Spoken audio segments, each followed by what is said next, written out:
嗨，大家好，我是上官。好多人不太理解远程调视频是怎么实现的，今天给大家解惑一下。如果您在北京，那您来找我或者我去上门都可以，这个很方便。但是如果不在北京，比如说在全国的其他省市或者是国外的一些地区，欧洲、澳洲、北美、南美啊都可以。方式其实就是通过视频，但这里有很多小细节是能够让我达成给您调的一个比较好的状态的。比如说之前我发过的视频，如何按压车辆，能够通过按压来看这个车现在的设定是否合适。所以最基础的就是我需要车主按我的要求去按压车辆，发力方式就是在这个环节中最重要的。比如说我们需要用爆发力，就是这样，你不能软绵绵的使劲儿，这样是看不出来或者是不准的，因为我需要尽量让你压完车之后，让车自己能够展现出避震当前的设定状态。如果你的发力很长且软绵绵的，就是这样，你的手或者身体会吸收避震的能量，就会导致它表现的不准。所以按压手法非常非常重要。咱们还是以这个小模型来说，比如说我正常按压，如果你这样发力是不对的，那如果这样干脆的发力，让它自己回来，这样就你能看出是快，对不对？其次呢，我看的是速率，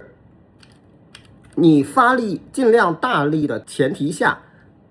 能够展现出什么样的速率，那通过经验是可以判断出这个阻尼是和你的需求是不是一样的。所以除了速率之外，我需要了解的信息就是车主的体重、车主的骑行方式、车主是否有一些其他的习惯，比如说爱玩翘头或者带人，另外你骑行的路面是否平整。所以在我尽量了解多的信息的同时，去看按压时候的速率，那前提当然是发力方式是对的，就可以看出一定的节奏和细节。这一部分叫静态调整。那其实这只是整个调整的一个小部分，最重要的部分是车主要去骑去试，通过他的体感和比如说前避震的扎带呀，或者后避震的行程用了多少，这种客观的东西结合起来，再去跟他微调，这样最终通过1轮、2轮、3轮左右的这个微调之后，才能达到一个他需求的避震设定状态。所以远程视频调整并不单单只是说我们视频的时候把你的车调完就结束了，我们还需要后续的很多的骑行反馈调整，